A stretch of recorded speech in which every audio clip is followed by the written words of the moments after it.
Então, aqui, o capítulo 3, como já dissemos, de Marcos, Novo Testamento, no versículo 7, diz-nos Marcos assim: E Jesus, com seus discípulos, retirou-se para o mar. Esse é o mar, oceano? Não, não é. Esse é o mar da Galileia, o lago de Genezaré. Era um lago tão grande que era chamado de mar, certo? Ele fica ao norte, na Galileia. E seguia Jesus, uma numerosa multidão. Veja, não era apenas uma multidão, era uma numerosa multidão.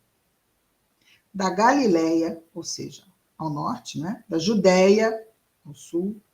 Jerusalém, a cidade principal, né? A grande cidade que fica na Judéia. Da Idumeia, do outro lado do Rio Jordão, ao redor de Tiro e Sidom. Ou seja, de todas essas regiões vinham pessoas buscar Jesus. Uma numerosa multidão. Interessante. O evangelista, no caso aqui, Marcos, ele repete. 2 vezes ele diz numerosa multidão. E depois ele enfatiza, repetindo, numerosa multidão. Para não nos esquecermos que era muita gente em torno de Jesus. Ouvindo aqui sim, uma numerosa multidão, ouvindo quantas coisas ele fazia, veio até ele. Então, aqui nós temos a razão de Jesus estar sendo buscado por tão numerosa multidão, porque eles ouviram as coisas que ele fazia. Ora, não eram as coisas que ele dizia, os ensinos que ele trazia, mas as coisas que ele fazia. E o que Jesus fazia? Curava. Jesus curava. Isso é bastante interessante, que a gente poderia dizer assim, então, veja bem, ele usou de um artifício para atrair a multidão para ouvir o que ele tinha a dizer. Não, ele não usou um artifício, porque ele curava mesmo. Veja bem, ele curava mesmo. E ele curava porque ele queria mostrar quem ele era. E quem ele era? O Messias, o enviado de Deus. E tudo que ele fazia revelava muito claramente que ele tinha o quê? Poder. Ele tinha poder. Aí ia assustar, né? Aí o susto que ele realmente promovia naqueles que tinham o poder do mundo. Ele tinha um outro tipo de poder, com outro tipo de objetivo quando usava o seu poder. Ele sabia que aquele trabalho que ele estava fazendo era só o início de um trabalho que levaria quanto tempo? Milhares de anos, levaria séculos e séculos e séculos. Então, a primeira ação de Jesus foi sensibilizar a nós com o que mais nos sensibiliza. Cura, né? Cura. Quem não quer? Quem não quer ter seus males curados? A gente acha que dinheiro é problema, até que tem uma doença. Aí a gente descobre que dinheiro não é problema. Problema é o quê?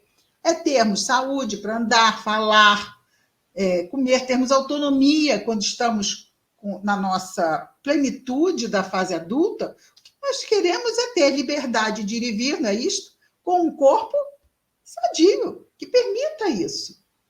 Possamos ver, não tenhamos o corpo coberto por feridas, porque a dor, mal-estar e sofrimento, tudo isso é alguma coisa físico, que nos perturba de uma forma absurda. Hoje, nós temos na pauta das coisas que nos perturbam de forma absurda a saúde mental, não só a saúde física. Há 2000 anos, Onde é que nós vamos ver a perturbação mental acontecer? Nas curas de Jesus. Nos obsidiados. Né? Vamos ver ali. Então, aquela pessoa, temos como ele cura o mudo, não é? Que o espírito não deixava o encarnado falar. Até que ele expulsa o espírito e a pessoa começa a falar.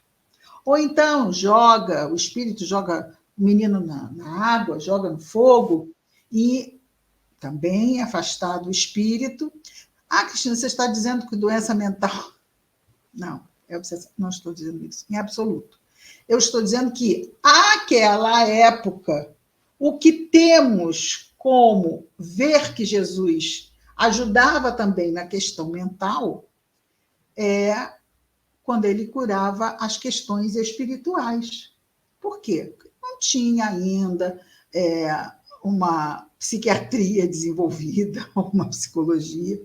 Então, o que nós tínhamos como perceber que havia um componente de sofrimento espiritual, de sofrimento mental, eram muito ligados a essas atuações nocivas espirituais. Então, simplesmente contextualizando historicamente como poderíamos perceber isso à época. Não é que Jesus só curasse corpos, também curava mentes, na medida em que afastava mentes perversas desses que sofriam. Mas fosse doença física, fosse uma doença espiritual, que afetava, obviamente, o mental, àquela época, através da narração, fato é que quando ele curava, ele dizia: vá e não peques mais. Não cometas mais os mesmos erros que fizeram com que chegasse a esse ponto de doença, seja física, seja espiritual.